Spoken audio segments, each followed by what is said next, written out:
Израел и САД во саботата наутро го нападна Иран. Ситуацијата ескалираше по убиството или атентатот на врховниот лидер. Добро вечер на трети. Јас сум Јовица Пауновски и гледате Ноќно студио. Ова ќе биде нашата главна тема вечерва. Со повеќе гости ќе разговараме од различни области како ескалациите на Блискиот Исток ќе влијаат директно и врз нас. Во студиото, мој прв гостин вечерашен е Горан Василевски, пензиониран полковник, но и поранешен раководител на војно разузнавање. Добро вечер и ви благодарам што се одзвавте на поканата. Добро вечер и вам, добро вечер и на вашите гледачи и благодарам за поканата. Да, ајде да започнеме со она што беа причини за овој напад да се реализира. Практично информациите се дека имаше близок обид за достап или до производство на нуклеарно оружје. Колку Иран е близко до тоа и колку тоа представуваше опасност? Па сега веќе можеме да кажеме дека бил близко до реализација на, ако воопшто имал намера да создаде атомско оружје, односно нуклеарна бомба. Меѓутоа, нуклеарната програма, мора да кажеме, во Иран е започнато уште од 50-те години на минатиот век. Значи, тоа не е нешто ново, не е нешто што се случува сега преку ноќ, па наеднаш Иран да постане закана. Впрочем, во тие 50-60-те години од минатиот век, токму со американска помош Иран почнува да ја развива таа нуклеарна програма, потоа се случуваат неколку пресврти, нели, соборувањето на шахот Реза Пахлави, па доаѓањето на премиерот, па повторното враќање на Пахлави, па потоа иранската теократска револуција, односно доаѓањето на Хомеини на власт, и тогаш веќе се престанува со таа поддршка од страна на западниот свет за развој на нуклеарната програма, но Иран се свртува кон Русија и кон Пакистан во тој период. Така да тоа е една кратка генеза, ако можеме да ја спомниме, односно да ја посочиме за она што е во фокусот на она зошто сега се врши напад врз Иран. Меѓутоа, ако одиме директно да одговориме на твоето прашање, Јовица, може би без пресиране, нели? Да. Тогаш вакви програми многу е тешко да се каже до каде се стасани, затоа што тие се строго чувано тајна за секоја една држава. Никој нема да каже. Да речем, Израел официјално се тврди дека нема нуклеарен арсенал, многу други извори зборуваат дека има и тоа значителен арсенал. Така што не може со сигурност да се каже, впрочем, мораме да кажеме дека и Меѓународната асоциација за енергетика го контролираше развојот на таа програма и утврди дека нема некои неправилности, дека Иран навистина ја развива таа своја нуклеарна програма за цивилни цели, а не за воени цели, односно не за развој на нуклеарна бомба. Така да мислам дека тоа во кратки црти би бил одговорот на вашето прашање. Да, денеска во нашата држава во посета беше генералниот секретар на НАТО Марк Руте. Да слушнеме на пресконференцијата што кажа тој во однос на нуклеарните капацитети и предизвиците кои што би следувале на пресконференцијата со претседателката Гордана Силјановска-Давкова, па ќе го разговорат во студио. NATO is not itself involved, but let's be absolutely clear-eyed on what's happening here. Iran is close to getting its hand on a nuclear capability and on a ballistic missile capability, which is posing a threat not only to the region, the Middle East, including posing an existential threat to Israel, it is also posing a huge threat to us here in Europe. We also know that Iran, as an exporter of chaos, has been responsible over decades now for terrorist attacks, assassination attempts. I can tell you from my own experience in my own country, where members of the Iranian diaspora have been under threat from the Iranian regime. And I'm talking about the regime here, not about the Iranian people. The problem is with the regime. Again, NATO is not involved. I can assure you that NATO will defend every inch of NATO territory. Our military commanders, our men and women in uniform are day in, day out working on that using the 360-degree approach, including any threat coming from terrorism, fighting terrorism also being a core task of NATO. but degrading Iran's nuclear capability, degrading Iran's missile capability. The fact that Khamenei is now gone, who is responsible for only this year thousands, potentially 10,000 of people dying because of the Iranian regime when people were starting to protest against the regime in January. We have seen all that. So I think we are all better off with him gone and with the nuclear and ballistic capability being beaten and degraded as it is as we speak. Тоа беше изјавата на Марк Руте посветена на новинарско прашање во однос на заканите кои што доаѓаат од Иран. Колку едни вакви закани се реални, колку можат да влијаат врз безбедносната состојба во Европа?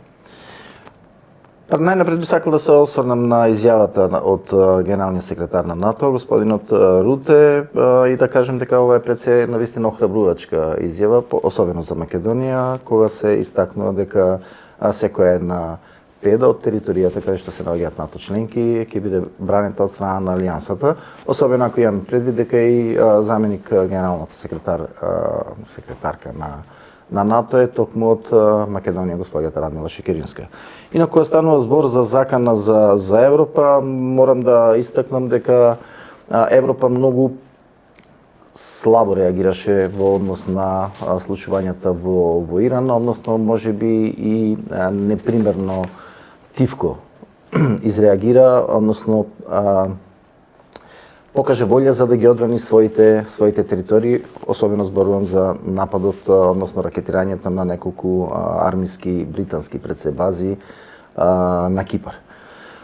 Кога станува збор за тој момент, можеме да кажеме дека Иран не може да војува на повеќе фронтови, нема толкави капацитети и од тој аспект гледано воено Европа не е директно загрозена. Меѓутоа дека индиректно можеби ќе биде погодена пред се на економски план, бидејќи да не заборавиме низ рускиот теснец помирата нафта. Така да од тој аспект можам да потврдам дека директно воено загрозување на европскиот континент, на европско тло нема, освен да речеме Кипар, кој што е релативно блиску, односно блиску во тој медитерански басен, но на купнениот дел од Европа јас се сомневам дека Иран воопшто би истрело некакви проектили. На крајот на краиштата,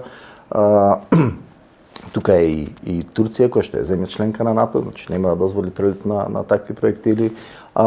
Воено имаат и добри противвоздушни и одбранбени ракетни системи и останатите земји членки на НАТО, кои што се Грција, Бугарија, Романија и останатите. Да, ги слушавме деновиве и информациите дека нападнати се бази на американски бази во Кипар. Имаш информации за Турција, но потоа англиски, не се да, англиски кои што ги користат британски, но подоцна информацијата за Турција беше демантирана и од британскиот премиер Стармер. Тука сакам да се надоврзам на прашањето во однос на реакцијата на Вашингтон, дали може би очекува уште по жестоки реакции од граѓаните, од иранците кои што се, да речеме, опозицијски повеќе настроени? Па опозицијски не би рекол дека се настроени, би рекол дека се настроени против режимот. Опозиција практично во Иран и нема. Во неколку наврати тоа го видовме и минатата година, го видовме и оваа година. Тоа се граѓани кои што имаат развиено одредени демократски визии, сакајќи да го струшат овој навистина суров теократски режим кој што владее веќе 40 години од 70-те години во односно тоа се веќе и 55 години во Иран, но дека има организирана опозиција која што ќе може да ја преземе туку така власта, се сомневам дека такво нешто постои на тлото на Иран. Но она што е битно да се напомене е дека целите кои што беа примерни при овие напади на оваа така наречена операција Исконски бес, нели? Беше раководството на Иран. Елиминиран е ајатолахот Хамнеи, дел од неговото семејство секако, колку што слушнав и поранешниот председател на Иран, неколку високо позиционирани армиски офицери, така што И денеска има најнова вест дека при собирот за избор на нов врховен лидер, дека е погоден објектот и дека сите лица кои што биле таму при изборот на тој нов врховен лидер на Иран се загинати во тој напад. Така што најверојатно раководството сега ќе премине во рацете на армиските челници, барем во овој период. краток период. Што следи. Лидерот го нема, но сведоци сме дека и после него се многу прецизни и напаѓаат во околните, па дури пошироко бази. На што се должи тоа? Тоа се должи како успеваат? пред се на воената структура. Воената структура се базира на хиерархија. Самата војска се базира на три основни принципи. Тоа е, како што споменав, хиерархија, дисциплина и состав. Хиерархијата во армиските редови секаде во светот, така и во Иран, почива на тоа да се почитува она што е дадено и наложено од страна на врховниот командант. Така што, без оглед на тоа што, да речеме, доколку се елиминирани некои од врвните командни структури на иранската револуционерна гарда, тоа значи дека тие имаат и своји заменици. Впрочем, секоја една стратегија не се носи ад хок. Иран е земја со далечна култура. Иран како држава постои некаде околу 2700 години, значи уште од 7 век пред нашата ера, односно пред Христа. Така што тие стратегии, сигурно тие една ваква можност, сигурно ја имале во план и во периодот кој што му претходил на овој напад, така да се пренесени во смисла на она како треба да изреагира самата иранска армија и оние кои што сега во моментот раководат со овие напади кои што се случуваат пред се и главно на Саудискиот полуостров. Имаме моменти на употреба на војни технологии од двете страни. Тоа малку подолу во емисијата ќе го анализираме и со друг наш гостин, но може ли да доведе таа употреба на модерни алатки за војување до ескалација на војната? Па војната веќе ме ескалирана, Јовица. Војната е ескалирана, јас не гледам што повеќе може. Иран почна, видете, стратегијата во моментов според мене, не можам да тврдам дека е така, но јас гледам дека Иран сега во моментов се соочува со ситуација, се гледува дека е најден во безизлезност. Значи го нема политичкото раководство, практично останува само на военото раководство. И мора да признаеме, значи Иран е 90 милионска земја, земја која што има поминато многу турбулентни периоди, како што веќе споменавме, меѓу останатото и војната со Ирак. Ги имавме нападите минатата година во јуни, кои што беа релативно краткотрајни од страна на Соединетите американски држави. Така што нивната стратегија според мене, сакам да кажам, ако веќе ние тонеме, ќе ве повлечеме колку што можеме повеќе и вас со нас. Затоа се ракетирани американските бази, меѓутоа гаѓани се и цели кои што не се прецизно одбрани. Да речеме во Соединетите, односно во Обединетите арапски емирати, во Катар, во Бахрейн, Саудиска Арабија, во Ријад погодена е американската амбасада, така да стратегијата и модерната технологија во еден ваков развој на настани немаат некоја голема улога. Доброто е, ако може воопшто да се каже во сиот овој хаос, дека е добро, дека се уште немаме директни копнени конфронтации. Да не заборавиме, Иран е шиитска земја. Шиити се, да речеме, единствено во Саудиска Арабија се само нешто околу 10%, во останатите, да речеме, Обединетите арапски емирати 1/3 се шиити од населението. Во Бахрейн, да речеме, само кралското семејство, халифа, се сунити, останатиот дел мнозински се шиити, исто како и во Иран. Во Иран некаде околу 70%, 65-70% се шиити. Значи и тоа има одредено влијание. И таа верска припадност во еден одреден момент може да предизвика сериозни последици по арапскиот полуостров, односно по тој поширок регион на Блискиот исток, но пред се пак ќе кажем, тоа ја загрозува и светската економија. Не залудно се веќе во голема мерка ставени на високо ниво на на предпазливост држави како што се Кина, како што е Индија, Соединетите американски држави, Британија, Европската унија и така натаму. Значи, ова е навистина еден сериозен момент на кој што светот гледа со загриженост и тоа со право. Ги споменавте Обединетите арапски емирати, но сведоци сме дека дури нашинци голем дел кои што се таму објавуваат видео содржини. Во тие, ако ги изолираме видеа кои што се појавија генерирани со вештачка интелигенција, сведоци сме дека се напаѓани и хотели и цивилни објекти. Зошто завршуваат ракетите токму и во такви објекти?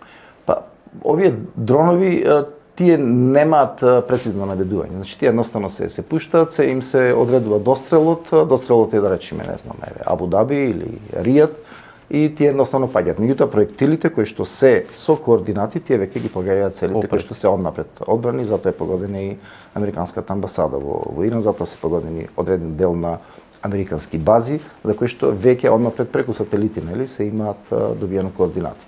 Со дроновите веќе друга приказна. Да. Во однос на Хезболак, сакам да поразговараме, организација која што знаеме е продолжена рака на Иран. Прокси, да. Прокси, но гледаме малку зголемено присуство и активности во Либан. Колку тоа е опасно и дали може да предизвика дури судири на пешадиска основа? Не мислам дека ги има тие капацитети. Пред се мора да знаеме дека и либанската армија ја држи страната на демократскиот свет. Значи Хезболак во таа смисла се изолирани, немаат некои сериозни капацитети, имаат одредени ракети, односно ракетни проектили, колку се тие прецизни, што со нив може да предизвикаат од воен тактички пред се, стратешки не верувам дека воопшто може да постигнат нешто на тактички план, е прашање, но меѓутоа видовме минатата година кога беше конфликтот со Израел дека нивните капацитети не се баш на некое високо ниво и нивната прецизност и убиствена моќ се навистина лимитирани. Мора да го споменеме тука и Хамас, кој што безмалку и го нема и веќе сите го заборавивме, а со нападите врз Иран се заборави прашањето и за Газа и за Палестина, бидејќи да не заборавиме. Јаболкото на раздорот според мене почна октомври, мислам дека беше 7-23 година со нападот на Хамас на оној рейв фестивал кој што беше во Израел и од тука почна сета таа турбуленција на Блискиот Исток која што трае до ден денеска, веќе 3 години, трета година. За крај на овој блок го споменавме Кипари и нападите. Колку е опасноста во однос на тие зими кои што, да речем, на еден начин гравитираат околу или дострелот кој што може да го испорача Иран? Како што кажав и пред малку, не мислам дека има сериозна закана.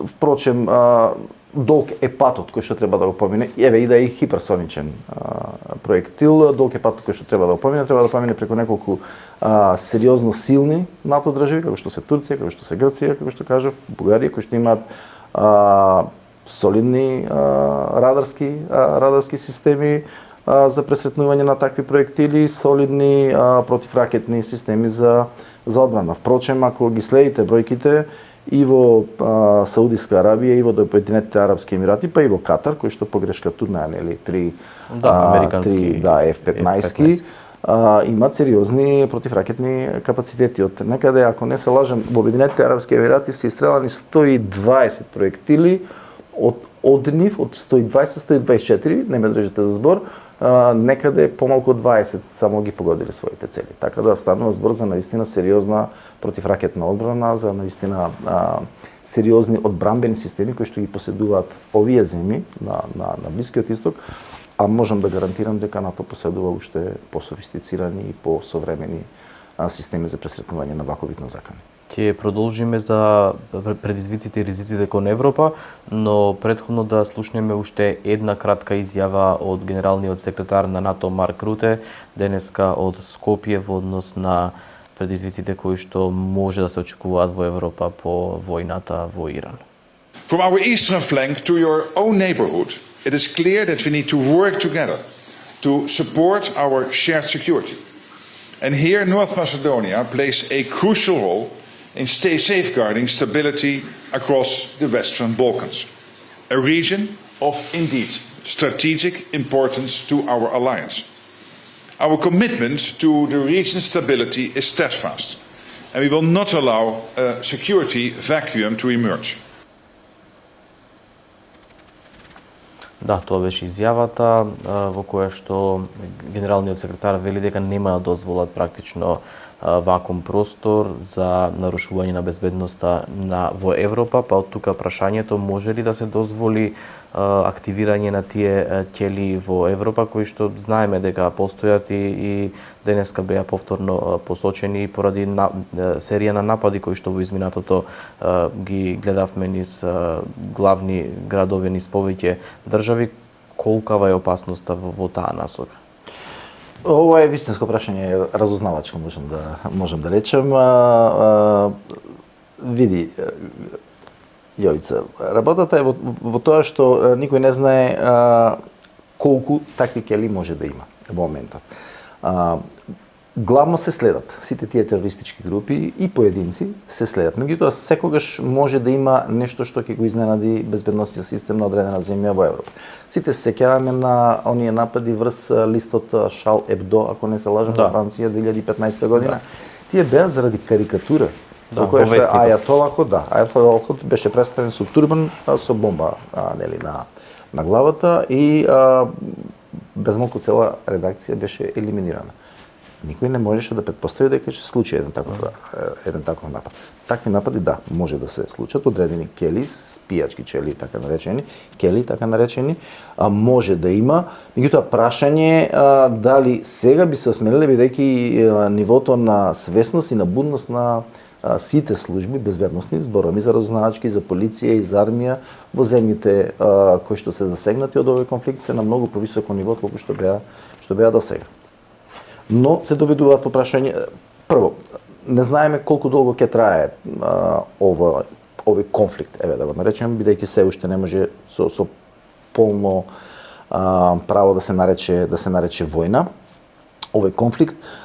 Зошто? Затоа што ако трае кратко 4 до 5 недели, како што изјави американскиот председател Трамп, да, тогаш во ред. Меѓутоа, ако се одолжи, а сите се шанси дека ќе се одолжи, со оглед дека нема некоја идеја колку отпор би можело да дава иранската револуционерна гарда, односно Иран како противник во моментов, тогаш мора да имаме предвид дека следат неколку настани. Пред се во јули е и самитот на НАТО во Анкара, во Турција. Тоа е 4 месеци. Потоа следат и неколку спортски надпревари, светско првенство и така натаму, каде што има сериозни безбедносни предизвици. Воено прашање што после завршувањето на војната. Какво ќе биде раководството во Иран? Немој да мислите дека после 40 години владење на еден ваков теократски режим, на негови инсталации насекаде по иранското општество, туку така ќе се престане со него. Тоа дефинитивно нема да се случи преку ноќ. Впрочем, гледаме како завршија слични акции со Либија. Либија се уште не може да се смири, Сирија се уште многу чувствително подрачје од тој аспект, така да и Ирак на крајот на краиштата исто така.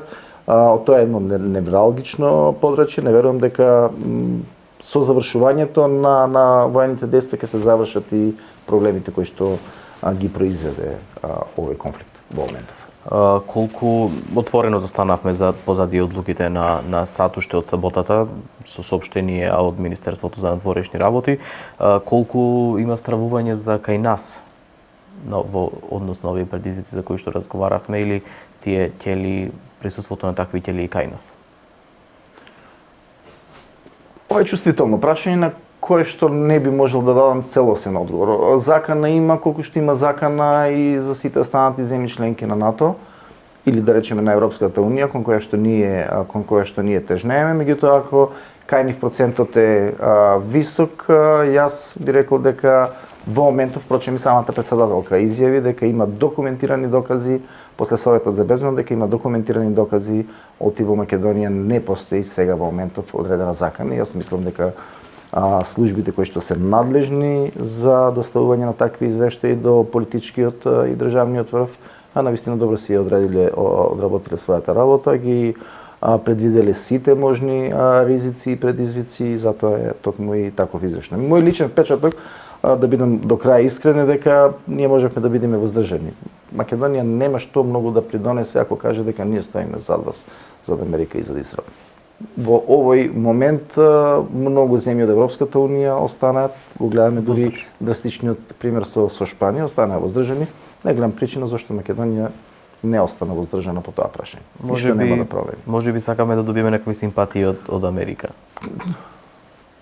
Тоа може да го добиеме на некој друг начин, не со вакви изјави. Се одржа совет за безбедност, претседателката после тоа во обраќање до медиумите посочи дека 2 објекти ќе бидат под засилено обезбедување, тоа е музејот на евреите и синагогата. Зошто? Тоа е сосема нормална реакција.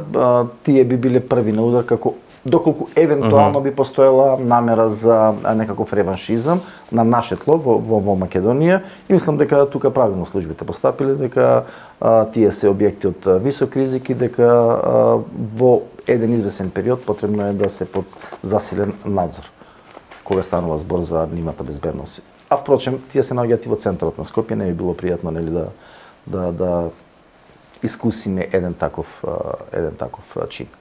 Ви благодарам многу за овој разговор. Се надевам дека успеавме малку да ги отвориме прашањата или пак разјасниме оние дилеми кои што во јавноста се појавија по саботата, особено по почетокот на конфликтот на војната. Јас уште еднаш да се заблагодарам на поканата, се надевам дека одговорив задоволително на прашањата, а исто така се надевам и дека овој конфликт ќе се заврши што е можно побрзо за состојбите во светот, бидејќи веќе станаа поприлично високи ризиците за одвивањето на поредокот светски онаков како што го знаевме до скоро.